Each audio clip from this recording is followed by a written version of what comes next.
Jika ingin menguasai orang bodoh, bungkuslah sesuatu yang rusak dengan agama.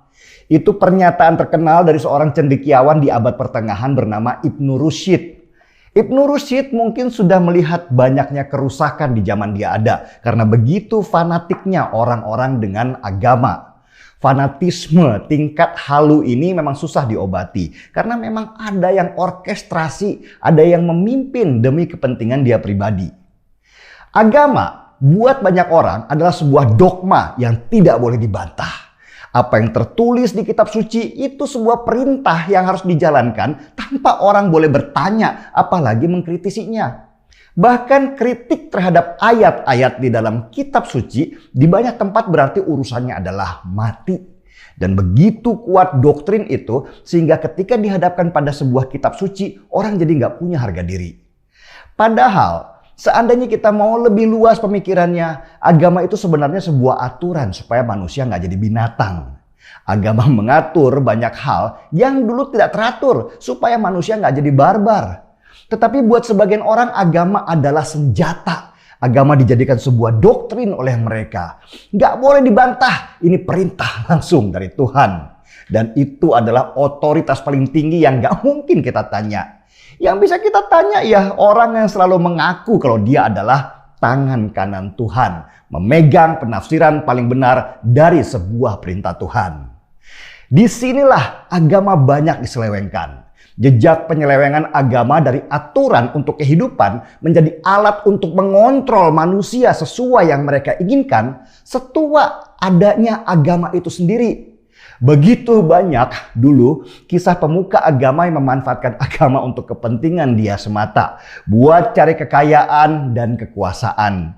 Dan itu juga dimanfaatkan oleh para penguasa supaya mereka tetap ada di kursi kekuasaan. Orang-orang dikontrol dengan agama supaya mereka tidak bisa memberontak karena kekuasaan ini adalah perintah Tuhan. Dan semakin ke sini, model pemanfaatan agama untuk kepentingan politik dan kekuasaan juga semakin bervariasi.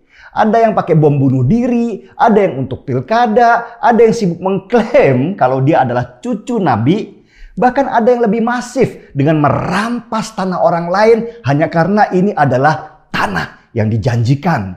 Semakin variatif modelnya, semakin banyak pula orang bodohnya yang menggunakan agama bukan untuk kebaikan, tetapi justru untuk menghalalkan kekerasan. Pokoknya atas nama agama semua benar. Bahkan membunuh, merampok, merampas hak orang lain, semua benar kalau itu atas nama agama. Yang lain salah, maka darahnya pantas untuk dikucurkan. Begitulah yang terjadi. Dan bukan hanya itu, aturan agama yang seharusnya dilarang menipu orang lain dipakai untuk menipu banyak orang. Maka muncullah travel haji abal-abal, investasi berbaju agamis, sampai penggandaan uang atas nama agama. Yang lucu yang kemarin di Depok, nipu orang pakai agama Islam dan babi ngepet. Lah babi kan di Islam haram, kok bisa disatukan dalam satu paket? Yang lucu lagi, si Bahar Smith yang mengaku-ngaku kalau dia cucu Nabi yang ke-29. Seolah-olah begitu pentingnya dia mengaku sebagai cucu Nabi. Karena dengan konsep itulah dia mendapat kekuasaan, kekayaan, dan kehormatan dari banyak orang bodoh di sekitarnya yang bermental feodal, terjajah, dan rendah. Padahal jelas-jelas Bahar itu menyiksa orang lain sehingga dia dipenjara. Tapi dia masih dipuja juga. Hanya karena dia cucu Nabi katanya. Seolah-olah cucu Nabi itu pasti benar meskipun dia berbuat kejahatan.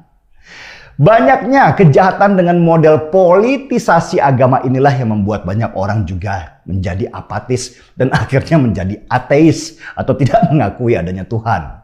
Wajar saja sih saya kalau mereka berpandangan seperti itu karena logika berpikir mereka itu tidak bisa menerima kontradiksi.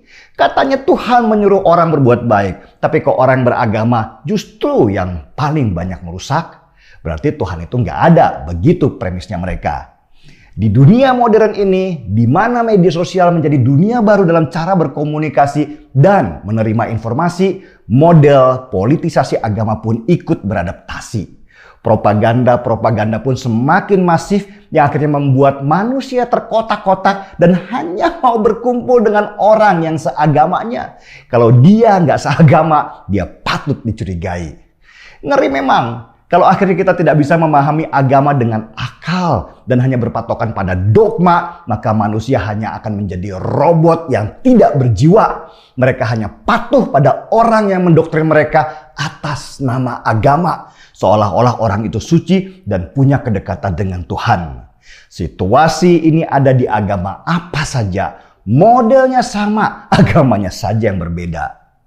Rasulullah Shallallahu Alaihi Wasallam juga pernah berkata waktu mendekati akhir usia beliau, umatku akan banyak di akhir zaman, tetapi mereka seperti buih di lautan, bergerombol seolah yang paling benar, tapi kemudian hilang ditelan ombak yang membesar.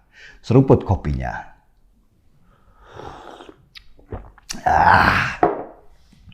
Markiras, mari kita menjadi orang yang waras. Saya Denny Siregar, kita di acara Timeline.